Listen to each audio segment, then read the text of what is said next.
Since when does the mop pusher think he belongs at this table? Vivian Harrow's voice rang across the boardroom, sharp and cutting as she turned toward Isaiah Brooks. You're here to scrub stains, not solve problems. A few executives chuckled, eyes sliding over his faded Navy uniform, sleeves stiff from a night of scrubbing floors.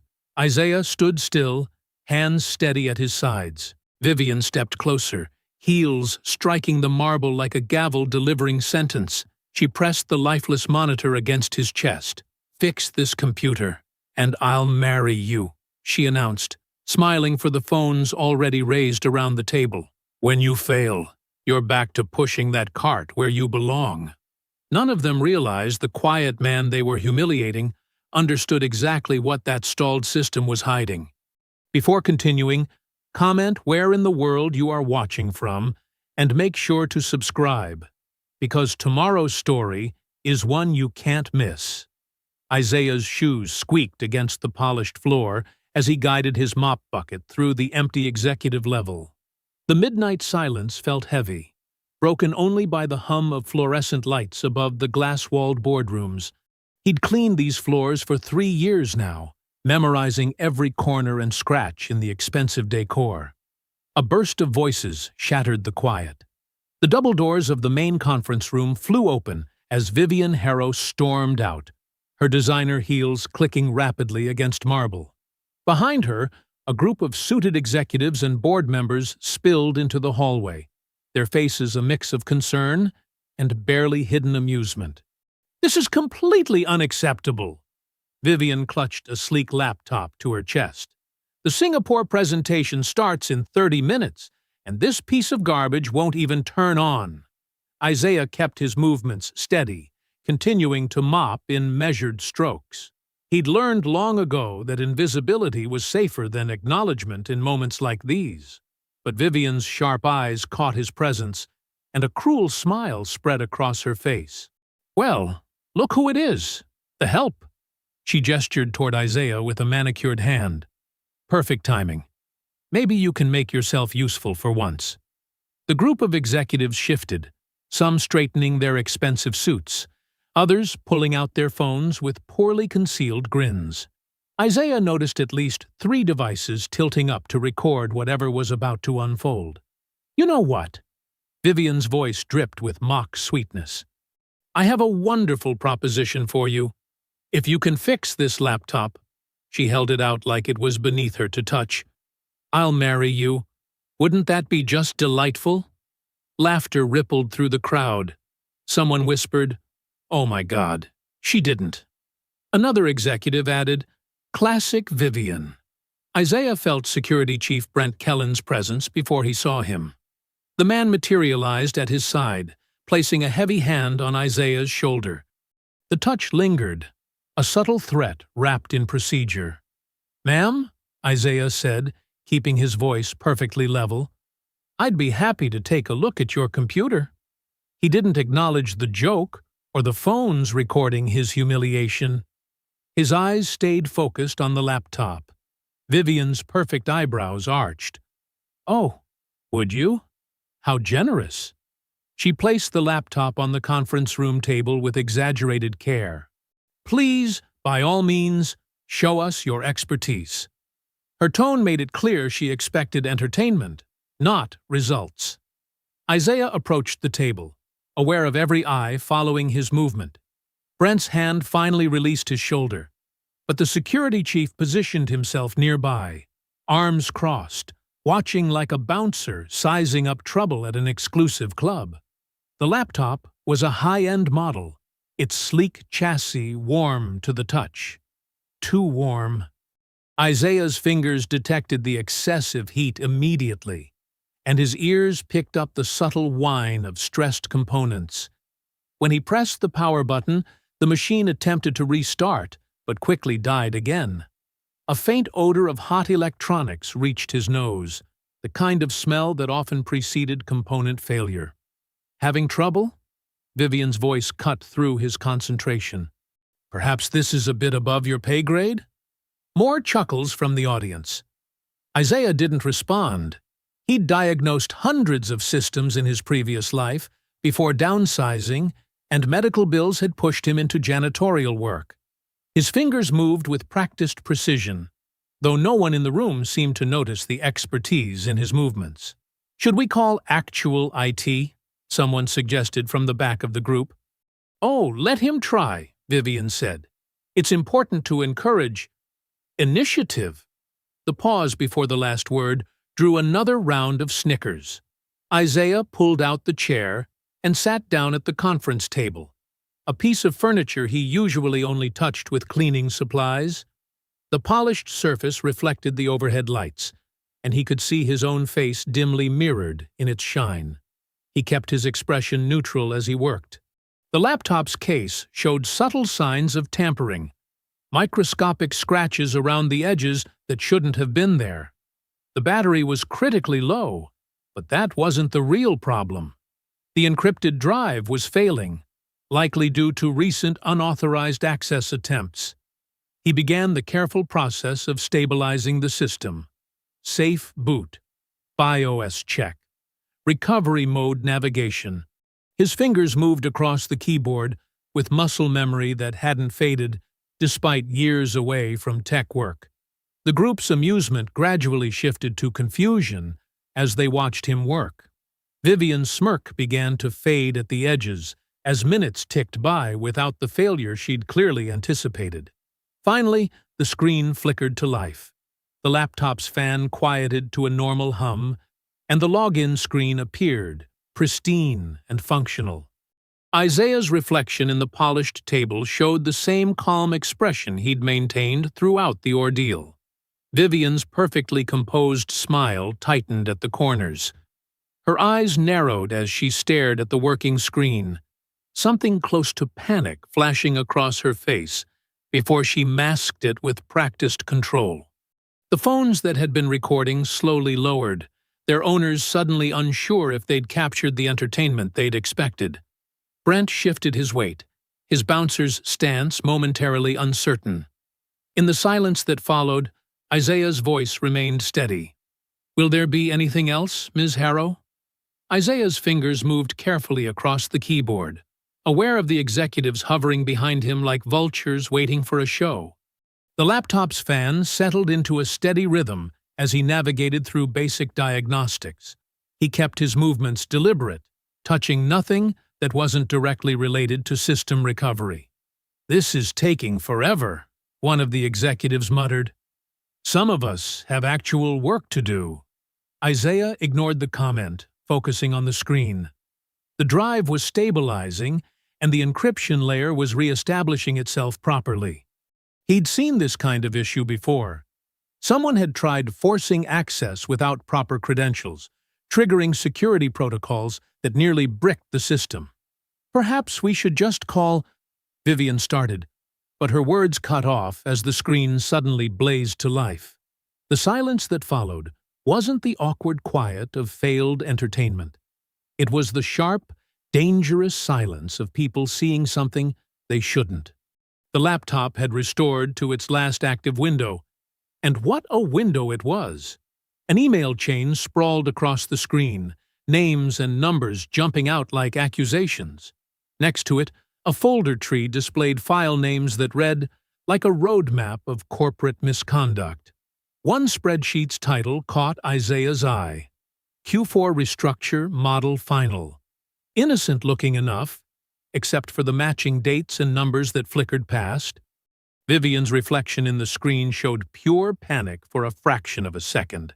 Her carefully maintained composure cracked, revealing something raw and frightened underneath. Then, like a shield slamming into place, rage replaced the fear. She lunged forward and slammed the laptop shut with such force that several executives flinched. "What did you see?" Her voice came out low and venomous, all pretense of playful mockery gone. She leaned close to Isaiah, her expensive perfume sharp in his nostrils. "Answer me. What exactly did you see?" Isaiah kept his hands visible on the table, making no sudden movements. He could feel Brent Kellen shifting behind him, the security chief's presence becoming more threatening with each passing second. The phones that had been recording earlier were notably absent now. No one wanted to document this part of the encounter. "I saw enough," Isaiah said carefully, his voice steady despite the tension crackling through the room, "to know that you're afraid, Ms. Harrow." Color drained from Vivian's face. Then, like flipping a switch, she straightened and raised her voice to carry across the room. "Did everyone just witness this? This janitor accessed private corporate data without authorization." She stepped back, performing shock and outrage for her audience. "He deliberately tampered with executive systems." The executives, who moments ago had been happy to record Isaiah's humiliation, now nodded along with Vivian's accusations. They shifted their stances, transforming from amused spectators to concerned corporate citizens. "I did no such thing," Isaiah stated calmly. "I only performed basic system recovery, as requested." "The screen restored to your last active—" "Brent!" Vivian's sharp command cut through Isaiah's explanation. "This man has accessed sensitive information. Handle it." Security Chief Kellen moved with practiced efficiency. His hand clamped down on Isaiah's upper arm, fingers digging in hard enough to leave bruises. In one smooth motion, he yanked Isaiah up from the chair and twisted his arm behind his back. "This is standard protocol for data security incidents," Brent announced to the room, but his grip tightened unnecessarily as he spoke. "Just ensuring everyone's safety." Isaiah didn't resist, but he also didn't lower his eyes. He kept his gaze steady, watching Vivian as she transformed her earlier humiliation into a weapon. Her performance was flawless, the concerned executive protecting company interests from an untrustworthy subordinate. "I was trying to be kind," Vivian declared to her audience, her voice trembling with manufactured emotion. "Giving him a chance to prove himself, and he took advantage. Tried to access private corporate data. Who knows what he was planning to do with it?"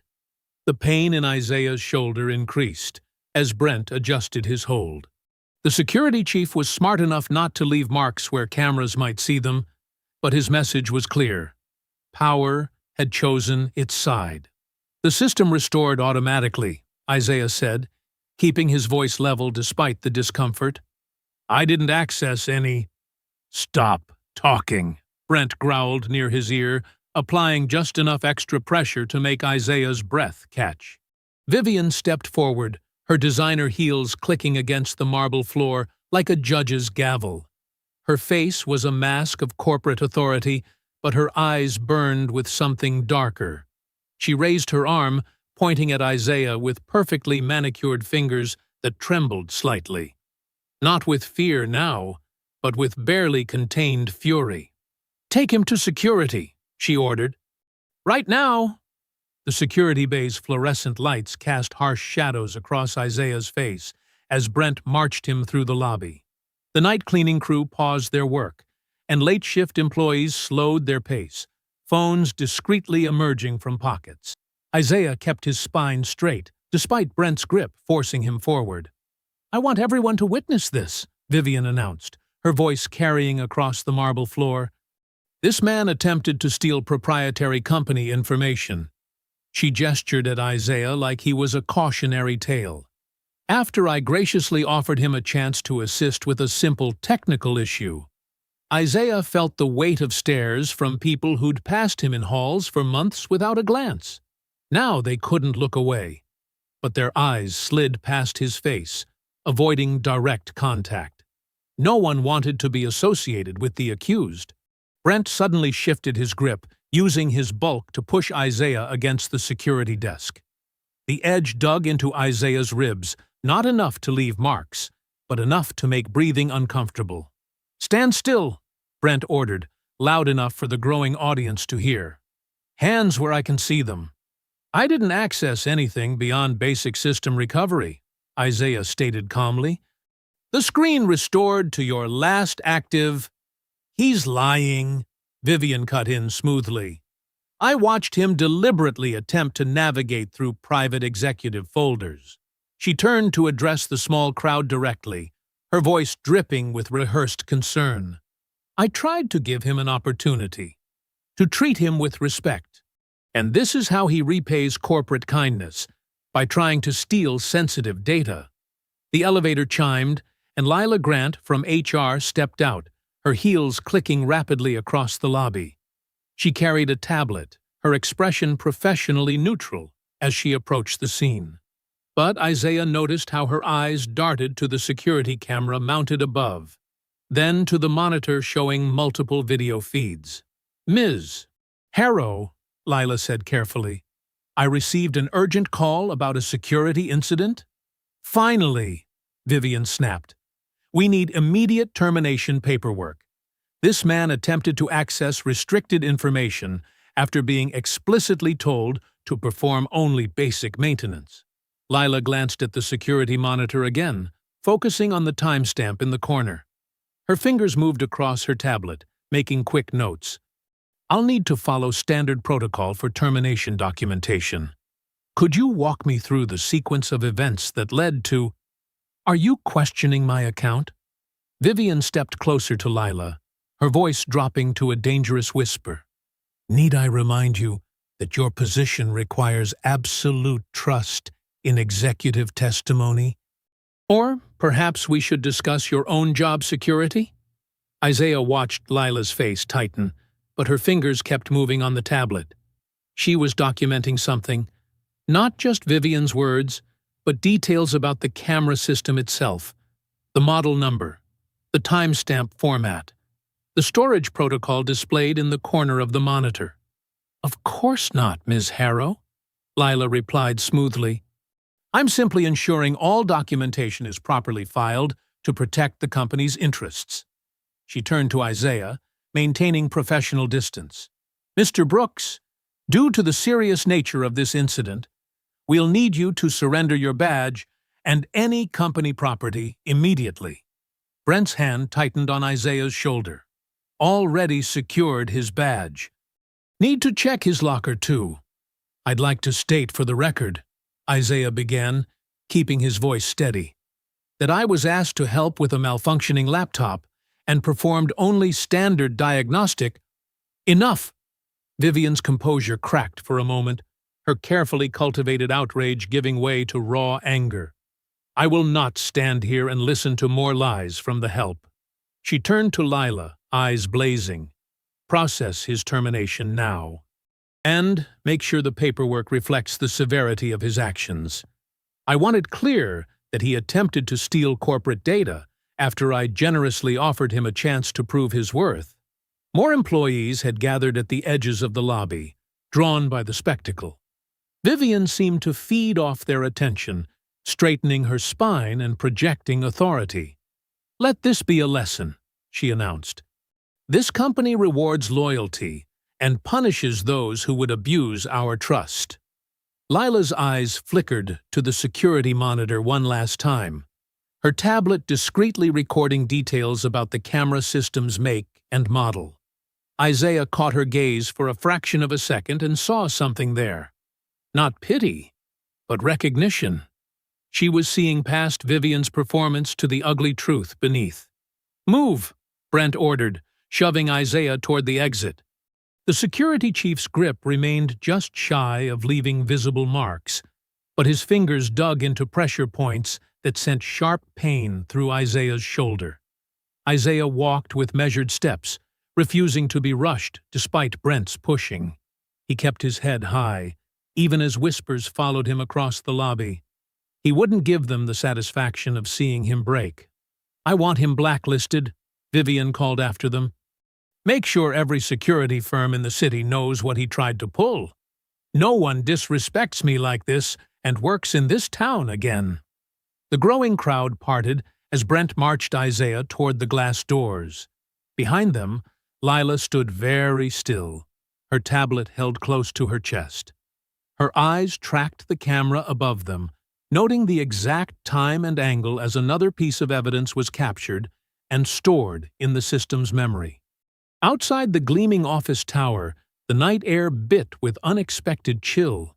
Isaiah sat on a concrete planter, his hands pressed flat against the cold surface to stop their trembling. The streetlights cast harsh shadows across his face as he tried to steady his breathing, fighting back the hot surge of anger and humiliation. Heavy footsteps approached, and Dean Rourke's bulky silhouette emerged from the building's revolving door. The union representative's lined face was tight with concern as he lowered himself onto the planter beside Isaiah, his bad knee creaking. "Tell me everything," Dean said quietly. "From the start." Isaiah's voice remained measured, despite the emotion churning beneath. "She made it a show. Called me the help. Said she'd marry me if I fixed her laptop." He described the scene in detail, the phone's recording, the laughter, Vivian's performative generosity turning to panic when sensitive information appeared on screen. Dean listened intently, his jaw clenching tighter with each detail.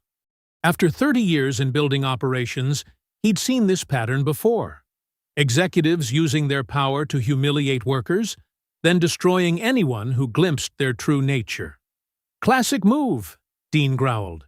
"Strip your dignity in public, then paint you as the criminal when it backfires. Makes me sick."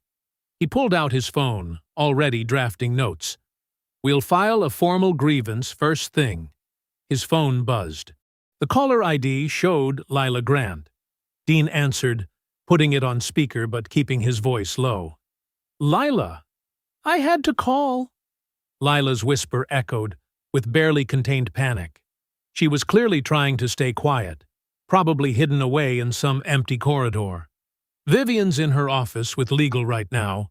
They're drafting a police report, claiming attempted theft of proprietary information." Isaiah's stomach clenched. Dean cursed under his breath. "I can't openly help," Lila continued, her words rushing together. "They'll crush me. But listen, there's footage.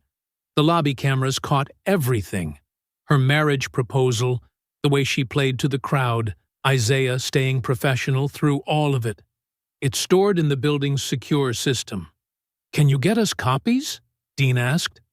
"They'll know it was me, but the timestamps are logged.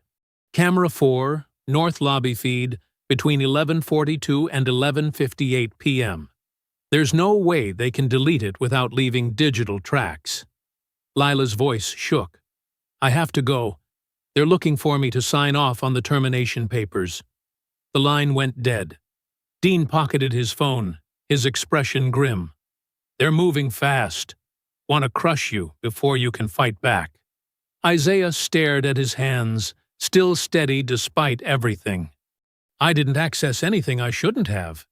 The screen restored to what was already open." "Doesn't matter what's true," Dean cut in. "Matters what they can make people believe." He gripped Isaiah's shoulder. "Go home. Keep your hands clean. Write down every detail while it's fresh. Times, names, exact words used. We'll need it all." Isaiah nodded, standing slowly. His body felt heavy, like the weight of Vivian's accusations was physically pulling him down. "I should call my daughter. Let her know." "Tell her in person," Dean advised. "Some things shouldn't happen over the phone." The ride home was a blur of streetlights and churning thoughts. Isaiah's apartment building looked different somehow. Smaller, more precarious. He'd always been proud of providing this stable home for Naomi, but now uncertainty loomed like a shadow. When he opened the door, Naomi was still up studying, textbooks spread across their small dining table. She looked up with a smile that instantly faded when she saw his face. "Dad? What happened?" Isaiah tried to keep his voice steady, to project the calm strength he'd always shown her. But Naomi had her mother's perception. She saw right through to the fear in his eyes. "There was an incident at work," he began carefully, sitting across from her. "The CEO asked me to fix her laptop. When I did, I saw something I wasn't supposed to see. Now they're trying to paint me as the one who did something wrong." Naomi's hands clenched around her highlighter. "That's not fair." "You didn't do anything." "I need to tell you something," Isaiah interrupted gently. "Something I haven't talked about in a while." He took a deep breath. Before the layoffs, before the medical bills, I worked in IT, cybersecurity analysis. Understanding dawned in Naomi's eyes. That's why you could fix her laptop. Isaiah nodded. And that's why I recognized what I saw on her screen. File structures, naming conventions. It wasn't just random corporate data. What I glimpsed, he chose his words carefully. It mattered. And she knew it mattered the second I saw it. Naomi reached across the table, gripping his hand. What are you going to do? Isaiah squeezed back, drawing strength from her touch. First, I'm going to write everything down. Every detail, every word spoken, every person present. He pulled out a notebook and pen. Dean, my union rep. He's going to help me fight this. But we need to be precise. Thorough. As he began writing, starting with the timestamp of when Vivian first stormed out of her office, Dean's final words echoed in his mind. Tomorrow morning, we fight. The pen moved steadily across the paper as Isaiah documented each moment, the humiliation, the laughter, the sudden shift to accusations. His handwriting remained clear and even, just like his voice had stayed calm throughout the ordeal. They wanted him to break, to crack, to give them an excuse. He wouldn't give them the satisfaction. The pounding on the door jolted Isaiah awake at 5:47 a.m. 3 sharp, authoritative strikes that seemed to shake the whole apartment. In the hallway, Naomi emerged from her room, still in pajamas, her eyes wide with fear. Police! Open up! Isaiah rose slowly from his desk where he'd fallen asleep writing his statement. Papers covered in neat, precise handwriting scattered across the surface. He moved deliberately to the door, gesturing for Naomi to stay back. 2 detectives stood in the dim hallway. The older one, Detective Morris, according to his badge, held up his credentials while his partner's hand rested too casually near his holster. Isaiah Brooks? Morris's tone made it clear this wasn't really a question. We need to discuss a complaint filed by Vivian Harrow of Harrow Financial Technologies. Isaiah kept his voice steady. Would you like to come in? He noticed how they were already stepping forward before he finished the invitation. The detectives surveyed the modest apartment, the stack of Naomi's textbooks, the family photos, Isaiah's perfectly organized desk. Morris's partner positioned himself near the kitchen, cutting off easy access to the back rooms. Ms. Harrow reports you attempted to access restricted executive data during an unauthorized interaction with her personal device, Morris said, pulling out a notepad. Care to explain that? Isaiah sat straight in his chair, hands visible on the table. I'd like everything documented in writing, please. And I'd like to know if I'm being formally charged with anything. Morris's eyes narrowed slightly. Just gathering information at this stage. But cooperation now could make things easier later. I understand, Isaiah replied. I'm happy to cooperate fully. Would you like me to start with the exact time Ms. Harrow approached me on the executive floor? The detective's pen hesitated. He hadn't expected such precise recall. Go ahead. At approximately 11:42 p.m., Ms. Harrow emerged from Boardroom C with her executive team. She was holding her laptop and speaking loudly about a presentation failure. She spotted me cleaning and... Isaiah recounted each detail with careful neutrality. The marriage proposal, the witnesses with phones recording, his professional response. You expect us to believe a CEO personally invited you to handle executive equipment? Morris's partner cut in, his doubt obvious. The security footage will confirm the sequence of events, Isaiah said calmly. Camera 4, North Lobby feed. Multiple witnesses were present, including Security Chief Brent Kellen. Morris made a note, frowning. And you just happen to know how to fix a high-end laptop? I spent 12 years in IT and cybersecurity before corporate downsizing. My complete employment history is available.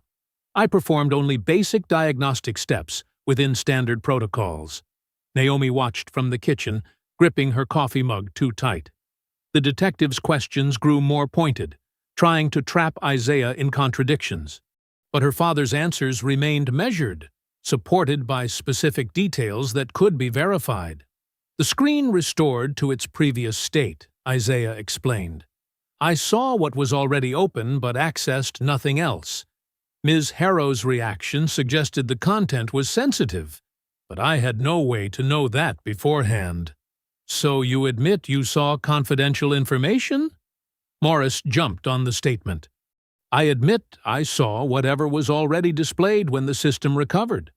I made no attempts to explore, copy, or interact with any files. The questioning continued for nearly an hour.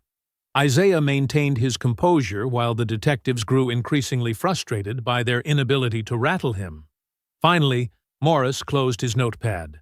We'll be in touch if we need anything else. Don't leave town. After they left, Naomi rushed to hug her father. Isaiah held her tight, feeling her trembling. I'm okay, he assured her. They're trying to scare us, but we have truth on our side. He called Dean immediately, putting it on speaker. While Naomi started making breakfast, they both knew they wouldn't really eat. Those cops showed up fast, Dean growled. Vivian's already pushed through your termination paperwork. She's got building security running interference, trying to lock down access to surveillance footage and entry logs. Isaiah's phone buzzed with a text from Lila. Warning! Cameras under review. You know what that means. Moving fast. They're going to erase everything, Naomi whispered, setting down plates of untouched toast. Isaiah stared at his careful timeline notes. This isn't just about clearing my name anymore. They've got a whole machine for crushing people who see too much. If we don't expose how it works, they'll just keep doing it to others. Father and daughter sat at their small table, picking at cold breakfast, while mapping out the next hours. Isaiah wrote out a detailed plan: who to call, what documents to gather, which witnesses to contact before pressure silenced them. I'll email my professors, Naomi said. Explain why I might miss class. No, Isaiah touched her hand. You keep your routine exactly the same. Don't let them disrupt your education. That's what they want. At 8:30 a.m., Isaiah met Dean outside to walk to the union office. They needed to file formal grievances, document the retaliation pattern, request preservation of evidence. Dean was mid-sentence about precedent cases when both their phones buzzed. An email from Vivian's attorneys. Any attempts to defame Ms. Harrow or mischaracterize events would result in immediate legal action. The threat was wrapped in elegant legal language, but the message was clear: stay quiet or be crushed. The fluorescent lights in the union office buzzed overhead as Dean pulled up a chair next to Isaiah at the conference table. Coffee cups and legal pads covered the scratched surface. Dean's office felt like a bunker, windowless but secure, with filing cabinets lining the walls and a worn American flag hanging in the corner. Let's see them try to dodge a direct request, Dean muttered, putting his phone on speaker. He dialed building security while Isaiah uncapped his pen, ready to document every word. 3 rings. Then Brent Kellen's voice oozed through the speaker. Security operations. This is Chief Kellen. Brent, this is Dean Rourke from Local 4117. We need access to the executive floor and lobby camera footage from last night, specifically around midnight. Oh, Dean. Brent's tone dripped with false concern. Unfortunately, we experienced a system malfunction in that sector last night. The relevant feeds are unavailable. Isaiah's pen moved steadily across the paper, noting the exact time and Brent's precise wording. Dean's face reddened. That's interesting, considering multiple witnesses saw those cameras working perfectly during the incident, Dean pressed. When exactly did this malfunction occur? I'm not at liberty to discuss system details, Brent replied smoothly. But while we're talking, I should mention we've had several complaints about Isaiah Brooks showing aggressive behavior toward executives. Very concerning pattern. Isaiah's hand tightened on his pen, but his writing remained steady. He'd expected this. The character assassination. The manufactured history. Dean caught his eye and nodded slightly. Keep documenting. That's a serious allegation, Dean said. I'll need those complaints in writing, with dates and witnesses. I'm sure you understand these matters are confidential, Brent deflected. We're simply concerned about workplace safety. The lie was too polished, too rehearsed. Isaiah recognized the technique from his IT days. When systems were compromised, the cover-up always followed established patterns. This wasn't random cruelty. It was coordinated destruction of evidence. After Dean ended the call, his phone buzzed with a text from Lila. Had to use personal phone. Someone accessed camera archives at 2 a.m. Badge logs might show who. Can't send files yet. Watching my access. Check with retention vendor. Secure tech systems. They handle off-site backups. Isaiah straightened, mind racing through the system architecture he'd learned during his tech career. Deletion leaves traces, he explained to Dean. Even if they wiped the footage, there could be audit logs, storage alerts, sync records with the backup vendor. Everything connects. Dean nodded grimly and started pulling forms from his filing cabinet. Emergency grievance hearing at 2 p.m. We need your full statement. Times, locations, witnesses, every detail you can remember. For the next 2 hours, Isaiah reconstructed the previous night with surgical precision. His statement grew to 6 pages, each interaction mapped with exact timestamps and badge scan records that could verify his locations. He included floor plans marking camera positions and a list of employees present during Vivian's proposal. We request immediate preservation of all security footage, access logs, and system audit trails, Isaiah dictated while Dean typed, including but not limited to badge reader histories, camera archive modifications, vendor backup transmissions, and security office entry records between 11 p.m. and 3 a.m. Dean printed multiple copies as Isaiah reviewed each page. They're trying to erase you from the system, Dean said. But systems remember more than they think. They assume janitors don't understand technology, Isaiah replied. That's their mistake. I spent years learning how corporate networks protect themselves. Now I'll use that knowledge to protect myself. His phone vibrated. Naomi's name flashed on the screen. Dad? Her voice was shaking. The scholarship office just called. They want me to come in for a meeting about concerns that have been raised. They wouldn't tell me what concerns. Isaiah's chest tightened, but he kept his voice calm. When's the meeting? Tomorrow morning. Dad, if I lose this scholarship... Listen to me carefully, Isaiah said, meeting Dean's worried gaze across the table. This is not about you. They're using you to pressure me. We're going to document everything, just like I taught you. Write down who called, what exactly they said, and what time. We'll handle this together. After assuring Naomi he'd be home soon, Isaiah turned to Dean. They're moving faster than we expected. Going after my daughter's education. That's their pressure point. Dean gathered the grievance paperwork with angry efficiency. Classic intimidation. They think threatening your kid will make you back down. He checked his watch. Grievance hearing in 40 minutes. You ready? Isaiah stood, straightening his tie. They expect me to either lash out or give up. But I've spent years being underestimated. They don't understand. My daughter is why I won't stop until the truth comes out.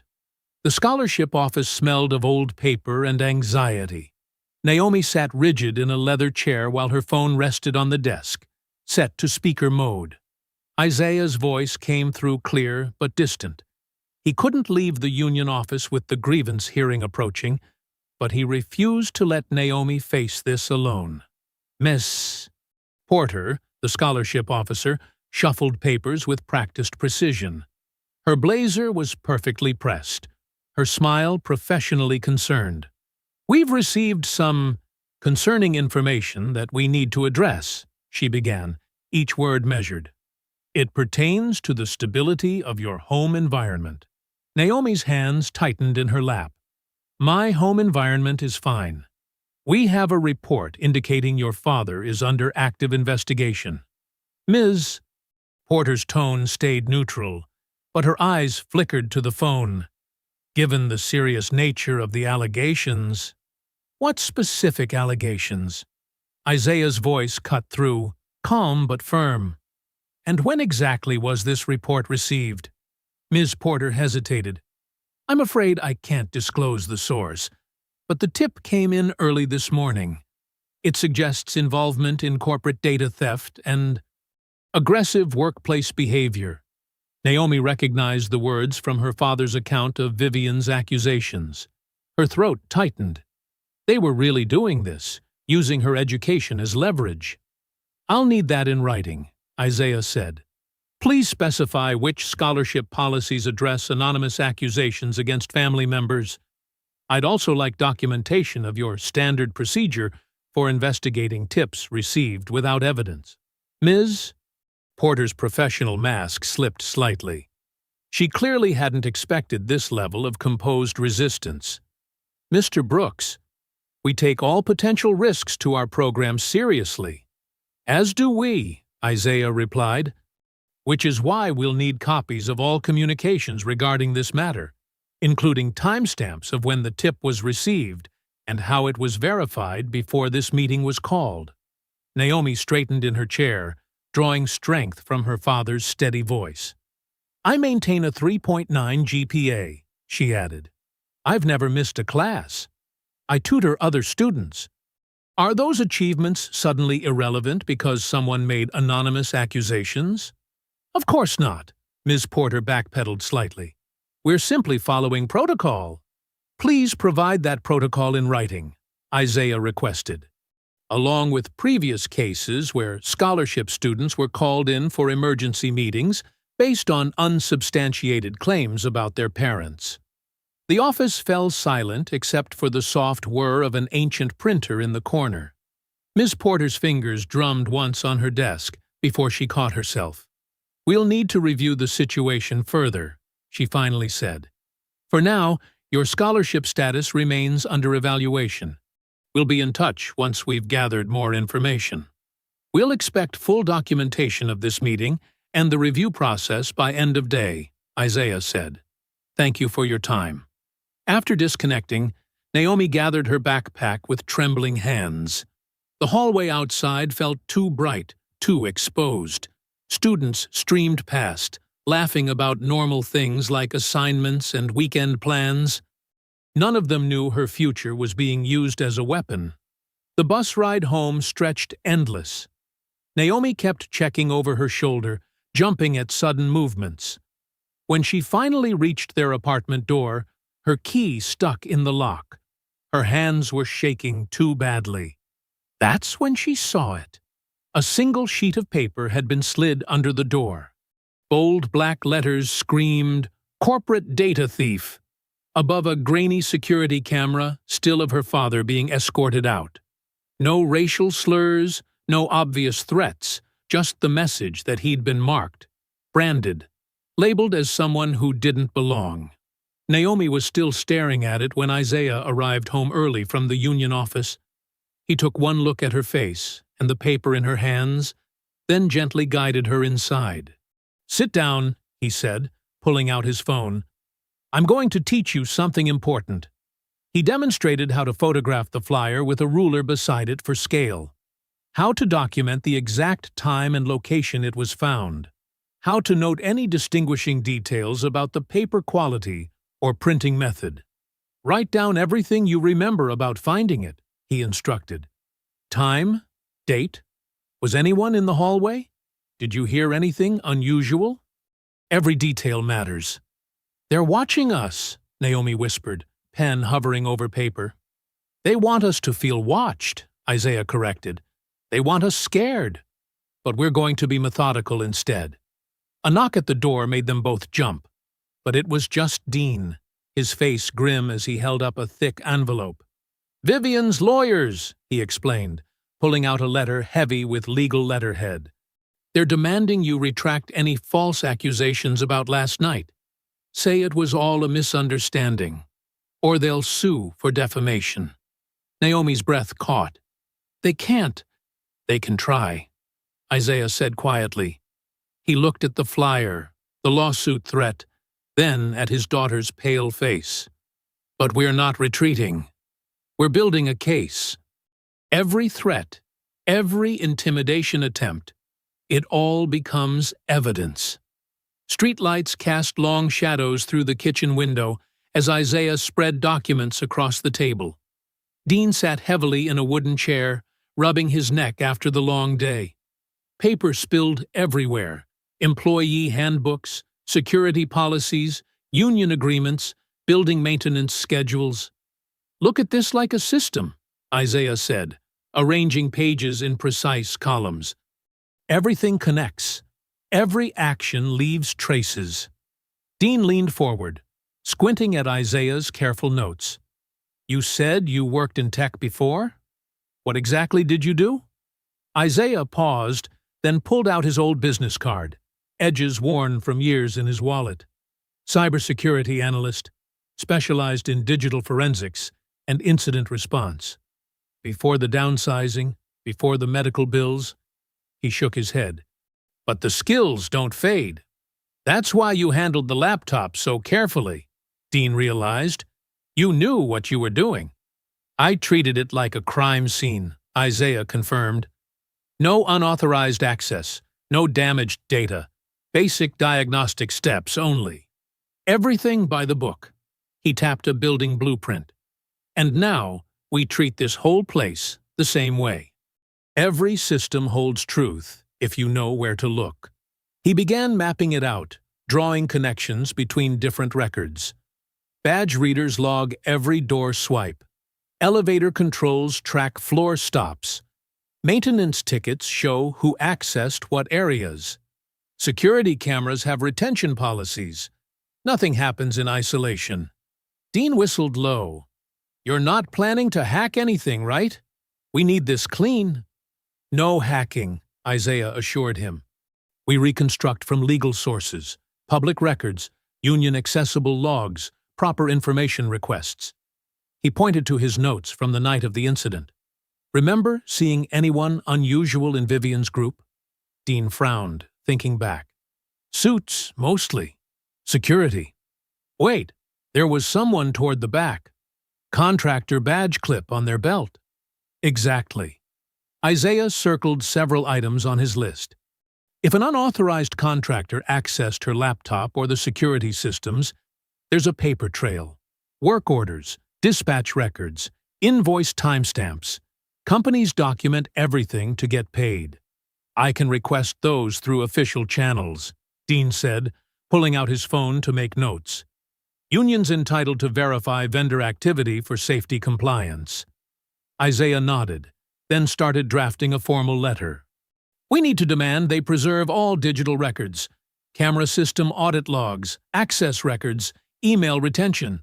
Before anything else malfunctions." His phone buzzed. A message from Lila. "GeneTech Security Center, plus CHI-D I-Class SER40 reader at security room door." Dean looked confused. "What's that mean?" "She's telling us the exact systems they use," Isaiah explained, writing down the details. "That camera platform logs every view, export, and deletion. The door reader captures all access attempts, authorized or not. Nothing disappears without leaving traces." He drew a timeline on fresh paper, marking key moments. Vivian's laptop failure, the marriage taunt, security footage deletion, badge access patterns. "We build this piece by piece. Every record they create trying to bury the truth actually makes our case stronger." "They won't expect this level of detail," Dean said, watching Isaiah's methodical documentation. "They think they're dealing with a janitor who will break under pressure." "That's their mistake." Isaiah's voice stayed calm, but his jaw tightened. They see the mop, not the mind. They don't realize that understanding systems, that's how you prove what really happened. He started organizing papers into labeled folders, building records, security logs, vendor documentation, witness statements, each piece of evidence carefully noted with time, date, and source. We request everything through proper channels, Isaiah continued. No shortcuts, no gray areas they can use against us. Just facts they can't erase because their own systems recorded them. Dean's phone lit up with a union lawyer's response about records requests. Legal team's on board. They say your documentation approach is exactly what we need. Isaiah nodded, checking his watch. Almost midnight. The kitchen felt too quiet, too exposed. He'd sent Naomi to stay with her aunt, not wanting her alone in the apartment. Someone touched that laptop before it crashed, he said, reviewing his notes. Someone accessed those security recordings after hours. Someone's coordinating this pressure campaign. Systems don't lie. People do. We follow the records until they show us who. His phone vibrated. Unknown number. He opened the message and froze. A photo filled the screen. Naomi walking to her car in the campus parking lot, taken less than an hour ago. No threat text, no demands, just the image, proof they were watching his daughter. Dean saw Isaiah's expression change. What is it? Isaiah set the phone down carefully, forcing his hands not to shake. The photo joined his evidence folder, marked with time and date. Even their intimidation attempts would become part of the record. Keep documenting, he said quietly. Every move they make tells us more about who they really are. The morning rush packed the diner with construction workers and office staff grabbing breakfast. Plates clattered, and conversations merged into a protective wall of noise. Isaiah and Dean chose a corner booth far from windows, where Lila waited, her coffee untouched and growing cold. Her navy blazer looked freshly pressed, but her hands trembled as she gripped the ceramic mug. I shouldn't be here, she whispered, glancing around. They watch everything now. Take your time, Isaiah said quietly. The waitress stopped by and he ordered coffee for himself and Dean. The routine interaction seemed to steady Lila's nerves. Dean leaned forward, keeping his voice low. Whatever you have, we'll protect the source. Lila reached into her purse and slid a small USB drive across the table, concealed under a napkin. I could only get part of it. They're purging the system, but I saved what I could access with my clearance. Isaiah pocketed the drive, while Dean provided cover, spreading union paperwork across the table. The waitress returned with their coffees, and they waited until she moved on. It shows everything, Lila continued, her voice barely audible. The marriage comment, the laughter, how quickly she turned on you when the laptop worked. She wrapped her arms around herself.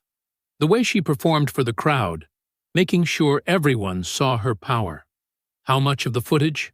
Dean asked, making notes that looked like meeting minutes to any observer.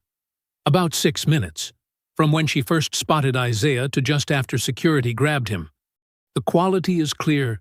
You can see faces, hear voices. Lila's fingers twisted a paper napkin. But I couldn't get the later sections showing them deleting evidence. Those files were already locked down. Isaiah nodded slowly. 6 minutes is enough to show the pattern. The deliberate humiliation, then immediate retaliation when it backfired. I know a journalist, Dean said. Tessa Klein. She covers labor issues, corporate corruption.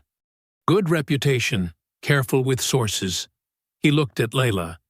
We won't mention you unless you choose to come forward. I can't, Lila whispered. Not yet. I have to think about my family, too. Her phone buzzed, and she flinched. I should go. Different routes, different times. That's safer. They watched her leave, taking a circuitous path through the crowded diner. Isaiah stirred his coffee, untasted. She's risking everything. So did you, Dean reminded him, by staying calm and professional when Vivian tried to break you. He pulled out his phone. Let me call Tessa now. The sooner this gets out, the harder it is to bury. Isaiah listened as Dean made the call, explaining the situation in careful terms. They arranged to meet Tessa in an hour at her newspaper's office. The journalist worked fast. By early afternoon, the clip appeared online with context about workplace retaliation and abuse of power. Social media erupted. Local news picked up the story. Comments flooded in about corporate toxicity and racial dynamics in tech companies. Isaiah watched from his apartment as the view count climbed. The footage showed exactly what happened.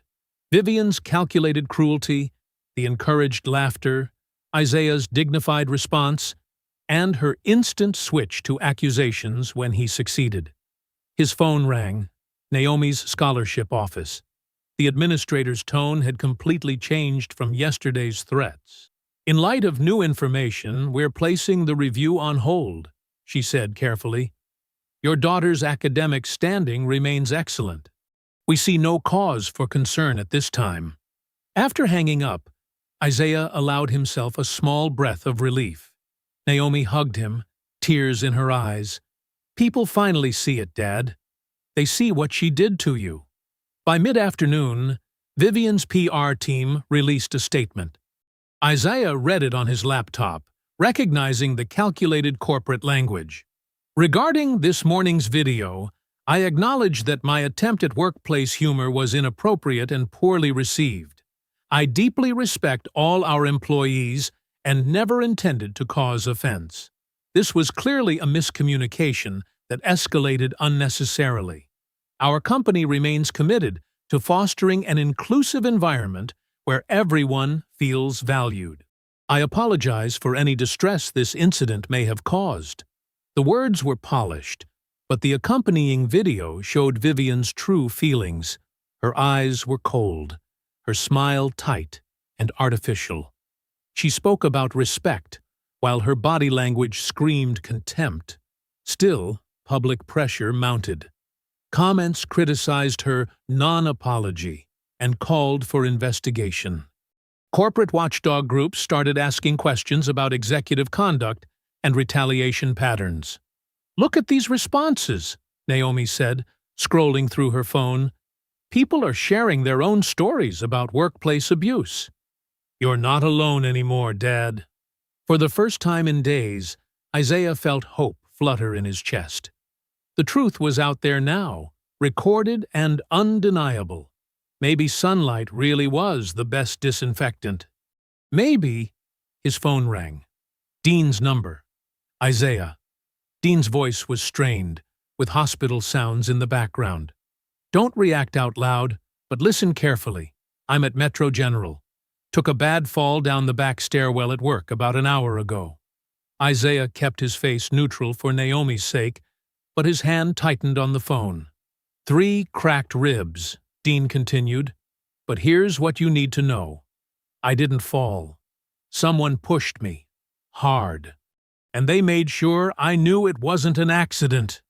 The evening shadows stretched across Isaiah's apartment complex when 3 sharp knocks echoed through his door. Naomi, doing homework at the kitchen table, froze mid-sentence in her textbook. Isaiah recognized the authoritative pattern. Police again. He opened the door to find 2 detectives, their faces set in practiced neutrality. Behind them, Brent Kellen loomed with his arms crossed, security badge gleaming under the hallway fluorescence. The same detective from before held up a clear evidence bag containing a black USB drive. Mr. Brooks, the detective said, we need to discuss a concerning discovery at your former workplace. Isaiah kept his voice steady. I'd like to document this conversation. He positioned his phone on the entry table, recording light blinking. Please continue. The detective's jaw tightened. A USB drive was found near your assigned locker area during standard security sweeps. Initial forensics show it contains sensitive corporate files from Harrow Financial Technologies. That's impossible, Isaiah said calmly. My access cards were surrendered during termination. The area has been inaccessible to me since then. Brent stepped forward, his smile sharp. The cleaning staff reported suspicious activity near that section last week. We have it logged. Isaiah noticed the careful construction. Suspicious activity was vague enough to suggest anything, while proving nothing. He kept his face neutral despite the anger burning in his chest. I'll need the exact time and date of this alleged discovery, Isaiah said, along with chain of custody documentation and the forensics report showing file creation dates. The detective's expression soured at Isaiah's composed response. We can discuss details down at the station. Right now, we need you to come with us for questioning. From the kitchen doorway, Naomi's phone chimed. Her sharp intake of breath drew Isaiah's attention. She held up the screen, hands trembling. Scholarship status update, suspended. The timing wasn't coincidental. Isaiah watched Brent's satisfied smirk deepen. I'll be happy to answer questions, Isaiah said carefully, with my attorney present. Please provide the case number and investigating officer's contact information. Playing it formal won't help you, Brent said, stepping closer. The evidence is clear. You accessed restricted data, tried to steal it, and now you're lying about it. Isaiah held his ground. Everything about that USB drive is fabricated, and we both know it. The metadata won't match your timeline. The access logs will show inconsistencies, and there will be camera footage of whoever planted it. Bold accusations, the detective said, from someone in your position. My position, Isaiah repeated quietly, is that of a witness to systematic retaliation. Every move you make leaves a trail. Digital signatures, timestamp conflicts, access records that don't align with your story. Naomi's phone chimed again. She read the new message, her voice shaking. Due to ongoing legal concerns, immediate suspension of all financial aid, pending resolution of investigation. The detective handed Isaiah a document listing the alleged evidence. Through the apartment's thin walls, a neighbor's television droned. The hallway fluorescent light flickered, casting strange shadows across Brent's satisfied face. We'll be in touch, the detective said. Don't leave town. After they left, Isaiah locked the door and turned to find Naomi holding a bright orange notice that had been slipped under their door earlier. A warning from the landlord about late rent. His phone rang. Tessa Klein's number. Isaiah, she said without preamble, Vivian's lawyers are breathing fire. They're threatening the station with a defamation suit unless we retract the story and issue an apology. They're claiming the footage was selectively edited to remove context. The footage shows exactly what happened, Isaiah said. I know, but they're throwing around terms like malicious intent and coordinated smear campaign. The station's legal team is getting nervous. Tessa's frustration was clear. And now they're sending documentation about this USB drive discovery. Isaiah's jaw tightened. Planted evidence. I can prove it if… Isaiah, she cut in gently. I believe you. But they're building a wall of paperwork and legal pressure. The station might cave just to avoid the fight. His phone beeped. Another call trying to come through. The number belonged to Lila's department at HR. I have to go, he told Tessa. Keep me posted. He switched lines. Hello? This is Sharon Martinez from Human Resources. An unfamiliar voice said. I'm calling to inform you that Lila Grant is currently on administrative leave and unable to assist with any ongoing matters. Please direct all inquiries to our legal department. The line went dead before he could respond. He tried texting Lila directly. Are you okay? The message showed as delivered, but remained unread. Naomi gathered the growing stack of papers, the police report, the scholarship suspension, the rent warning, the USB drive documentation.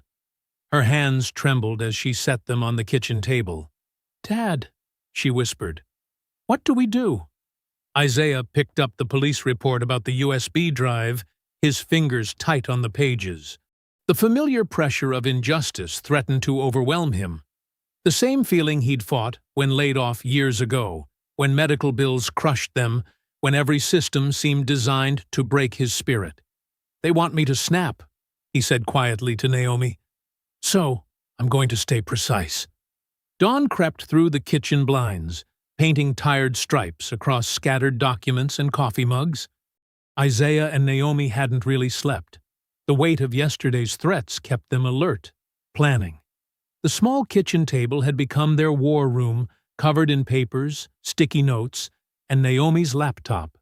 "We need something they can't delete," Isaiah said, reaching for a weathered green notebook from his work bag. The spine was creased from years of use, pages dog-eared and filled with his precise handwriting. Naomi rubbed her eyes, fighting exhaustion. "What's that?" "Insurance," Isaiah answered, laying the notebook flat. "Every shift, every floor, everything unusual. I've logged it all. Started the habit during my IT days when documentation saved my team from blame during system crashes." He flipped through the pages, each one filled with methodical entries. Dates, times, locations, notes about broken equipment, suspicious activities, or maintenance issues. Some entries had small diagrams or lists of names. "You wrote down everything?" Naomi leaned closer, scanning the neat columns. "People ignore the janitor," Isaiah said, finding the entry from the humiliation night. "Makes it easier to see what they're trying to hide." His finger traced the timeline. Midnight rounds on the executive floor, Vivian's laptop incident, the security escort out. But there, between entries, was a detail that seemed minor at the time. A note about someone wearing a vendor badge near the executive suite well after normal contractor hours. "Look at this," he showed Naomi. "Maintenance vendors usually finish by 10 p.m. Building policy. But I saw one that night, around 11:45 p.m., just before Vivian's laptop conveniently failed." Naomi grabbed her laptop, fingers flying across the keyboard. "The building uses Johnston Technical Services for after-hours maintenance, right? Their dispatch records should be public. It's a regulated service provider." Isaiah nodded, pride mixing with his exhaustion as he watched his daughter think like an investigator. He pulled out his phone and called Johnston's 24-hour service line, putting it on speaker. "Johnston Technical. How can I help you?" A tired voice answered. "I need to verify a service call from last Tuesday night," Isaiah said. "I'm with building operations doing a schedule audit. Can you email me the dispatch log for that evening?" "Sure. What's the building code and your email?" Isaiah provided the details, keeping his voice professional and matter-of-fact. Years of IT work had taught him that confidence and the right terminology usually got results. While they waited for the dispatch record, Isaiah opened his laptop and began filing formal records requests across multiple systems: elevator service logs, emergency door access reports, security room badge reader audit trails, parking garage entry records, and HVAC maintenance schedules. "They track everything but don't connect the dots," he explained to Naomi. "Each system has its own logs, its own truth. We just need to line them up." Naomi created a digital folder structure, organizing their evidence by type and date. She photographed Isaiah's notebook entries and added them to the timeline.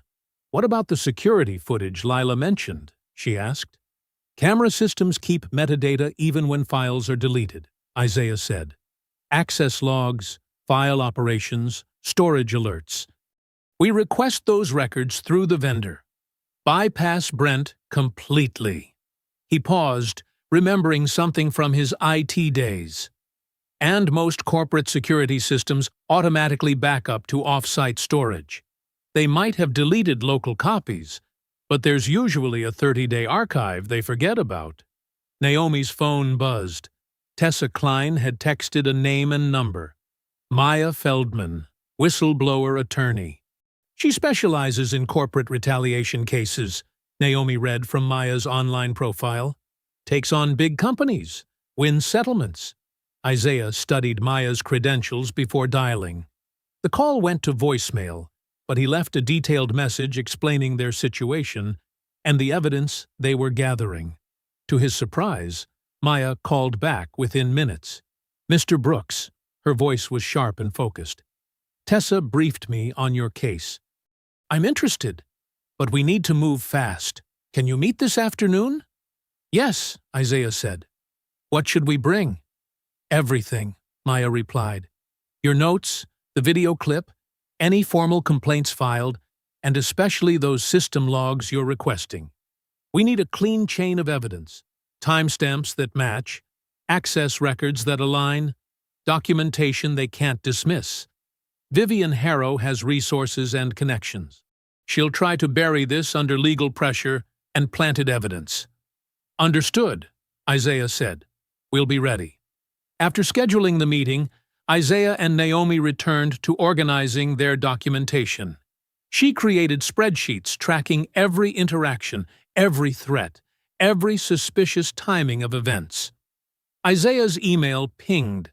The Johnston Dispatch record had arrived. He opened it, Naomi leaning in to read over his shoulder. The log showed exactly what they needed. An unscheduled contractor visit to the executive floor, cleared by Brent's security code, perfectly timed with the laptop incident. See how the dispatch request is marked priority, but has no service reason listed? Isaiah pointed out. Regular maintenance would have a work order number and description.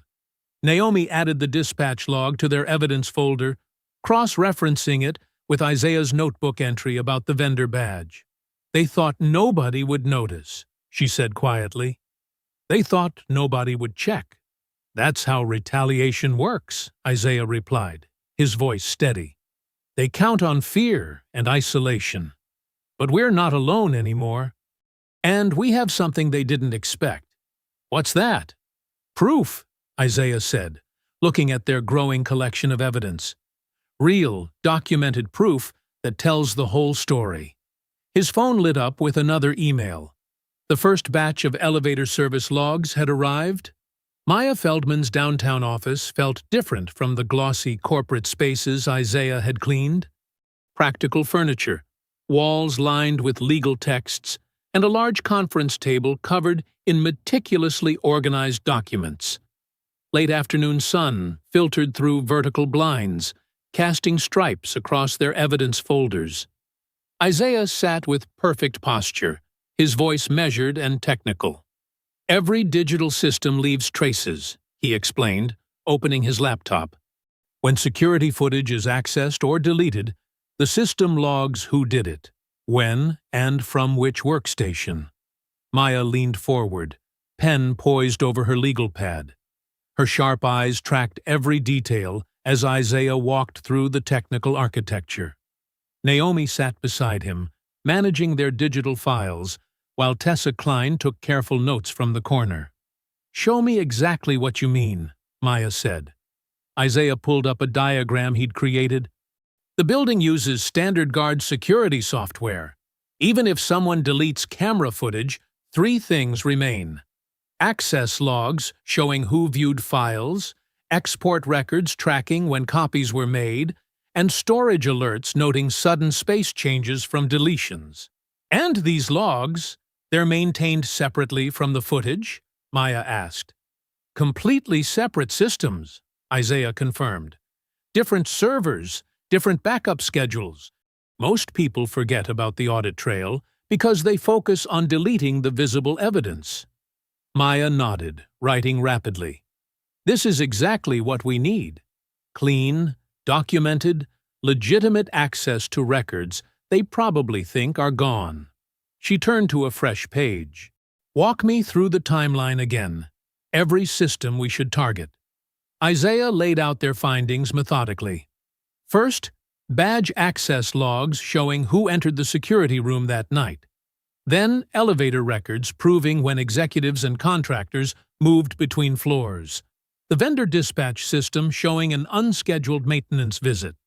Building management logs tracking door access and security overrides.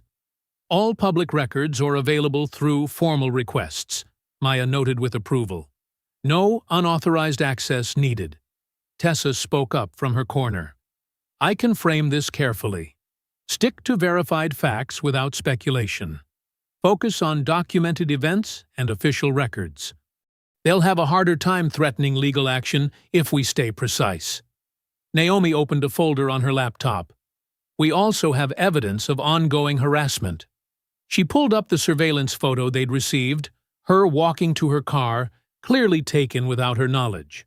They're trying to scare us, but they're just creating more proof. Maya examined the photo's metadata. Good instinct documenting this without escalating. It shows a pattern of intimidation. She made another note. We'll include it in the filing but won't lead with it. Let's build the technical case first. Isaiah spread out his shift logs. Everything's dated and detailed. I noted the contractor badge near midnight, Vivian's laptop incident, and Brent's involvement. Never touched their systems, just observed and documented. That's crucial, Maya said. They'll try to paint you as a hacker or data thief. But you've only used proper channels in public records. She started drafting documents on her computer. I'm preparing preservation demands for everything. Camera system audit logs, security room access records, vendor contracts, maintenance dispatch records, and Vivian's calendar entries from that period. Will they comply? Naomi asked. They have to, Maya explained.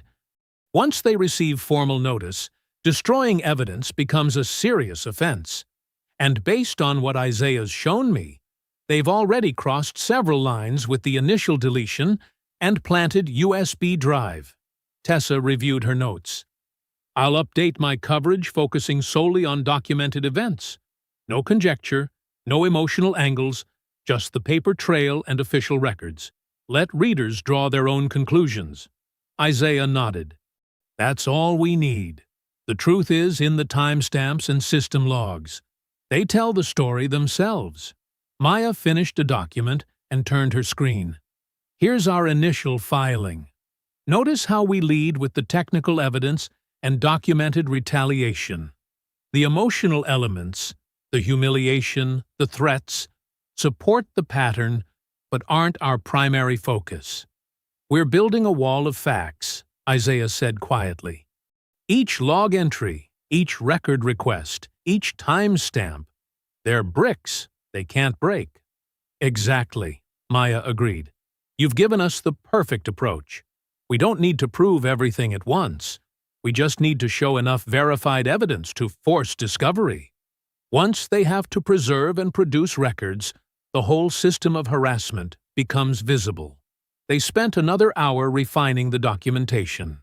Maya formatted everything for court filing, while Tessa crafted her story to withstand legal scrutiny. Naomi organized their growing evidence database, creating clear links between related documents and events. They'll hit back hard, Maya warned as they finished. Once Vivian realizes we have real legal leverage and documented proof, she'll escalate. Be prepared for more pressure, more threats. We're ready, Isaiah said calmly. Everything they do just adds to our evidence. I learned in IT, systems don't lie if you know how to read them. Maya gathered the final papers. Good. Remember, we win clean. No matter what they throw at us, we stay focused on facts and records. As they left Maya's office building, Isaiah spotted a familiar figure across the street. Brent Kellen stood in a doorway, watching them with his characteristic smirk. When he saw Isaiah notice him, he pulled out his phone, made a call, and smiled.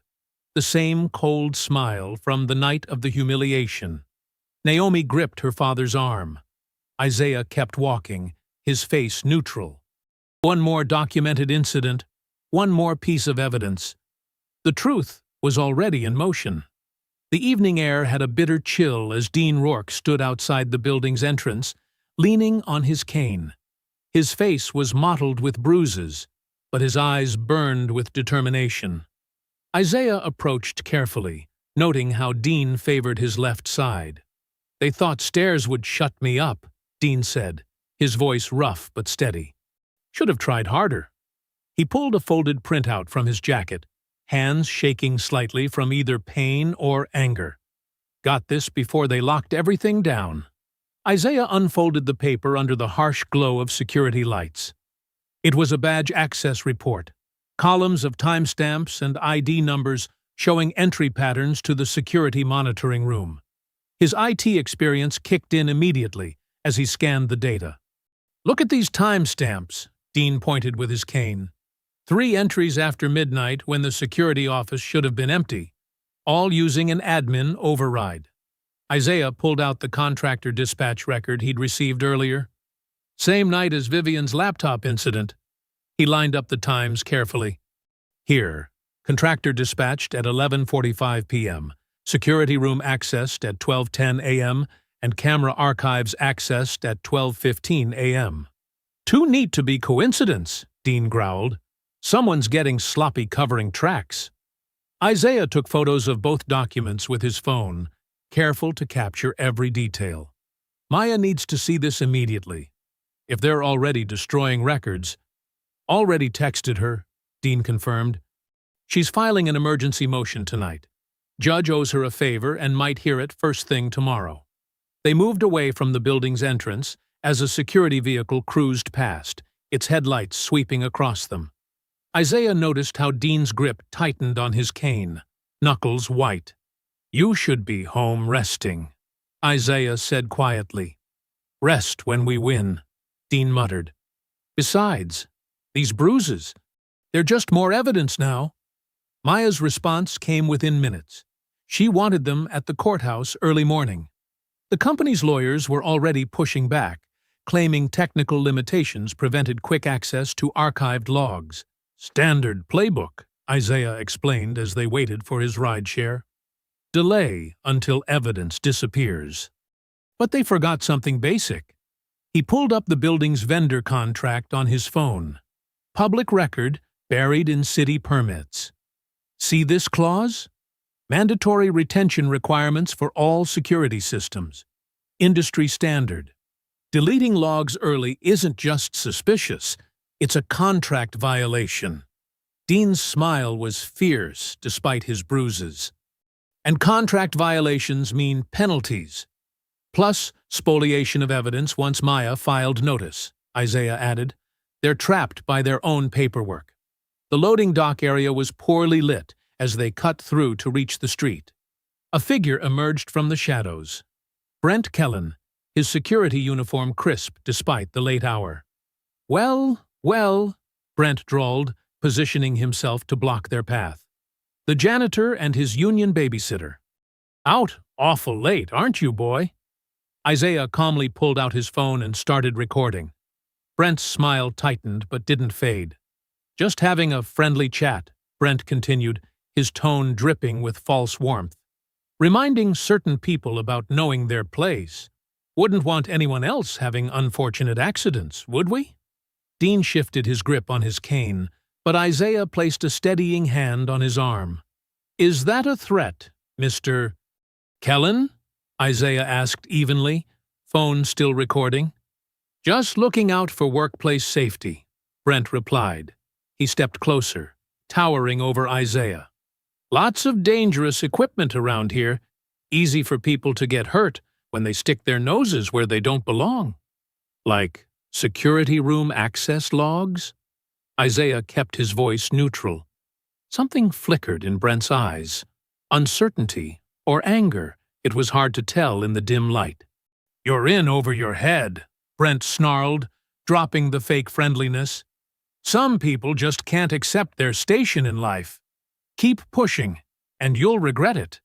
"All on video, Mr. Kellen," Isaiah reminded him, holding the phone steady. "Would you like to clarify any of those statements for the record?" Brent's hand twitched toward Isaiah, but he caught himself. With a final sneer, he backed away into the shadows. "Your choice, boy. Remember that, when it all comes down." They waited until Brent's footsteps faded before moving. Dean was breathing heavily, either from pain or suppressed rage. "You got all that?" he asked. "Every word," Isaiah confirmed, sending the video to Maya immediately. Another brick in the wall. They finally reached the street just as Isaiah's phone rang. Maya's voice was tense, but satisfied. "Judge granted emergency access," she reported. "I cited the retention requirements and spoliation risks. They have to preserve everything now." Isaiah felt a weight lift slightly. "What about existing logs?" "That's the best part," Maya said. "Preliminary audit trails just came in. Guess whose admin credentials accessed the camera archives after hours? Our friend Brent Kellen's account, time-stamped and logged." Dean leaned in to hear better, wincing as he moved. "They never check the backups, do they?" "They never do," Isaiah agreed. "Systems don't lie. They just wait to be read correctly." Maya's voice crackled with urgency. "I'm drafting subpoenas for the full logs now. Get some rest. Tomorrow we start connecting all these dots officially." The courthouse hallway buzzed with tension as Isaiah adjusted his tie, standing tall beside Maya. Through the crowd, he spotted Vivian's entrance, a parade of expensive suits and clicking heels. She wore a cream-colored blazer that probably cost more than his monthly rent. Her smile practiced, and television ready. Naomi gripped Isaiah's hand, her fingers trembling slightly. "She looks so confident." "Confidence isn't truth," Isaiah murmured, watching Vivian's performative grace as she greeted her legal team. Tessa Klein stood near the wall, press badge visible, notebook ready. She caught Isaiah's eye and gave a slight nod. She'd follow the facts. Nothing more. Inside the courtroom, the contrast was stark. Vivian's side overflowed with legal staff and corporate representatives. Isaiah's side held only family and truth. Maya, with her meticulous files, Naomi with her quiet strength, and a few union supporters, including a still-bruised Dean Rourke. Judge Caroline Martinez called the hearing to order, her expression neutral but alert. Vivian's lead attorney, James Patterson, rose first, all polished charm and rehearsed concern. "Your Honor, this is a simple case of a disgruntled employee attempting to fabricate outrage after being terminated for cause," Patterson began. "Mr. Brooks accessed sensitive corporate data without authorization, then constructed an elaborate narrative of victimization when caught. The supposed humiliation video was selectively edited to create false context." Maya stood, her movements precise. "Your Honor, we have a documented timeline that tells a very different story." She approached with exhibit folders. First, the original security footage showing Miss Dewey's Harrow's unprovoked "marry you" taunt and Mr. Brooks' professional response. The clip played on the courtroom screens. Isaiah kept his eyes forward as his humiliation replayed. Vivian's smirking offer, the laughter of her entourage, his own careful dignity. Within minutes of Mr. Brooks successfully repairing the laptop, Maya continued, Ms. Harrow's demeanor shifted dramatically. She immediately accused him of tampering and demanded his termination. "This timing is crucial." She displayed a series of documents on the screens. Building security logs show unauthorized access to the camera archive room that night. The access was granted using administrative credentials belonging to Security Chief Brent Kellen, who had no legitimate reason to be there at that hour. Patterson jumped up. "Objection, Your Honor. These logs could easily be falsified." "If I may," Isaiah spoke clearly, addressing the judge. "I worked in IT security for 15 years before circumstances forced a career change. I can explain exactly how these audit logs function." Judge Martinez nodded. "Please do, Mr. Brooks." Isaiah stood, conscious of Vivian's cold stare. Digital systems create automatic records of who accesses what and when.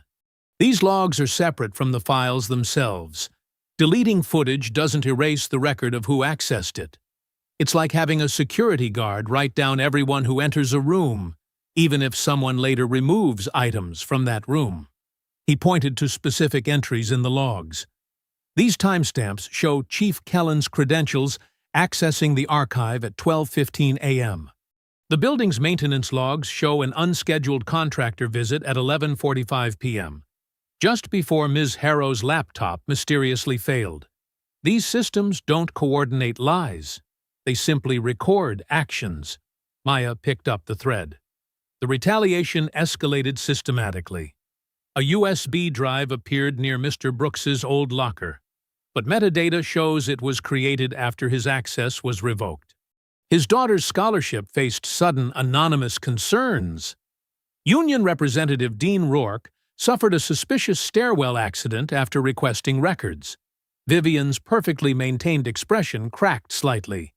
She whispered urgently to Patterson, who tried to interrupt. "Your Honor, this is speculation." "The evidence is documented," Maya pressed. "Each retaliatory action corresponds to moments when Mr. Brooks or his allies came close to exposing the truth. The pattern is clear." Judge Martinez studied the timeline carefully. "Mr. Patterson, how do you explain the security room access logs?" Patterson glanced at Vivian, whose composure was visibly slipping. "Technical systems can be complex, Your Honor. Perhaps there was routine maintenance. The logs indicate file deletion commands," Isaiah added quietly. "Not maintenance." Vivian's hand clenched her armrest, knuckles white. The judge noticed. "Ms. Harrow," Judge Martinez addressed her directly, "were you aware of these system access events?" Vivian's response came too quickly. "I'm not involved in day-to-day security operations." "Yet you personally directed Mr. Brooks's termination that night," Maya interjected. "Before any investigation, before any documentation of alleged misconduct." The courtroom fell silent as Vivian's careful mask crumbled. Her face flushed with fury, then drained to a sickly pale. She grabbed Patterson's sleeve, whispering frantically.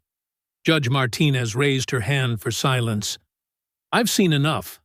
I'm ordering a full investigation into these events, with particular focus on evidence tampering and witness intimidation. I'm also referring this matter to the District Attorney's Office for criminal review."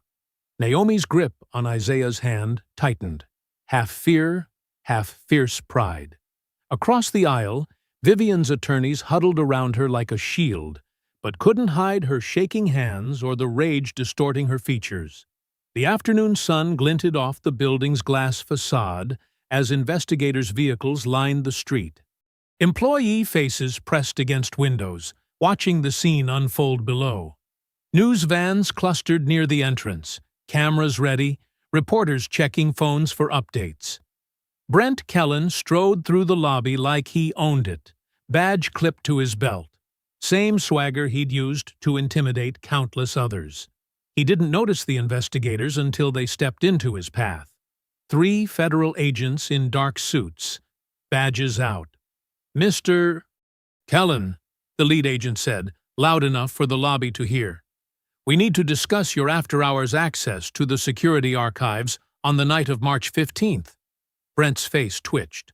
"I have authorization for all security areas, including deletion of evidence under legal hold." The agent held up a tablet displaying the audit logs, timestamps, access records, commands executed. "Your credentials were used to remove specific camera footage after Ms. Harrow's confrontation with Mr. Brooks." The lobby grew silent. Employees stopped pretending to work, openly watching now. Brent's confident posture crumbled as the agent continued reading from the logs. 12:15 a.m. Archive access. 12:17 a.m. File deletion. 12:20 a.m. System log modification attempt. The agent looked up. "That last one's particularly interesting. The system recorded your attempt to hide that you were hiding evidence." Brent's hand moved toward his phone. Another agent stepped closer, blocking the motion. "Sir, please keep your hands visible." Through the glass doors, Isaiah and Naomi arrived with Maya, watching the scene unfold. Tessa Klein stood nearby, recorder running, taking notes as Brent's facade cracked completely.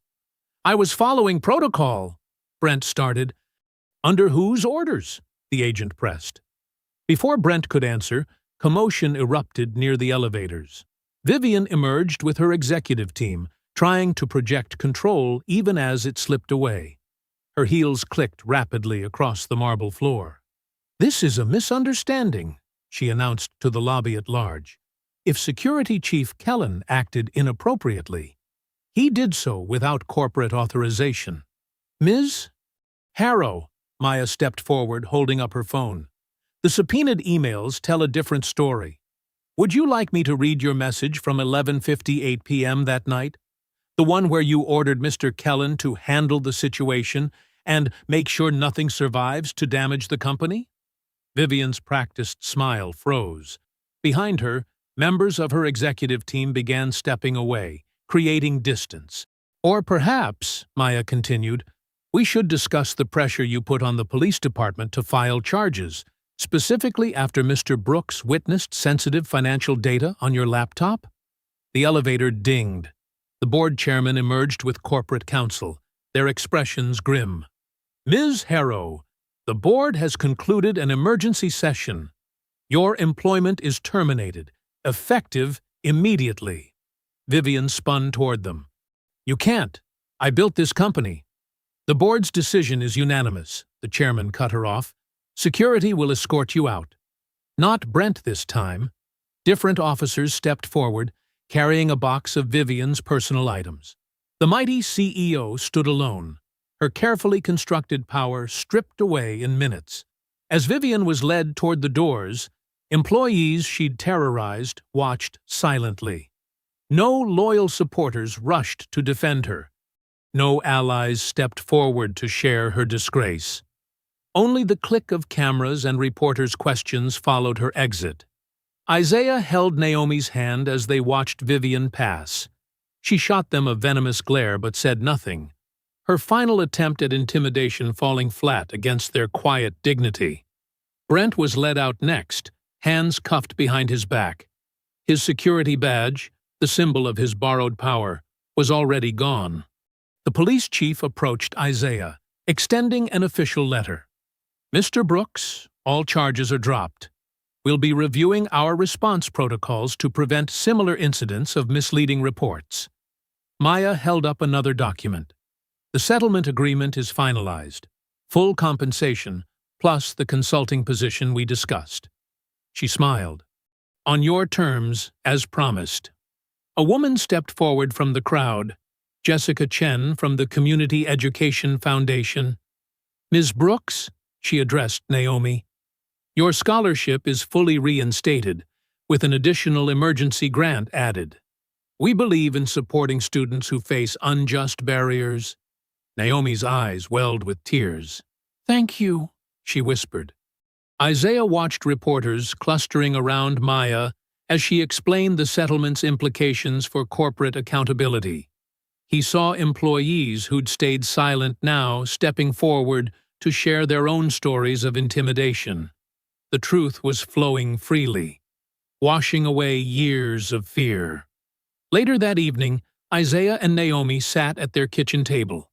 The same table where they'd planned their defense, where they'd refused to break under pressure. Now it held a simple dinner and a stack of papers representing their victory. Settlement documents, scholarship reinstatement, consulting contract. They ate quietly for a while, processing the day's events. The setting sun cast warm light through their window, so different from the harsh fluorescence of the courtroom. Isaiah looked at the documents, then at his daughter's face. No longer afraid, but strong, proud. He smiled gently. "They tried to erase us," he said softly. "Instead, we rewrote the record. If you enjoyed the story, leave a like to support my channel, and subscribe so that you do not miss out on the next one. On the screen, I have picked 2 special stories just for you. Have a wonderful day."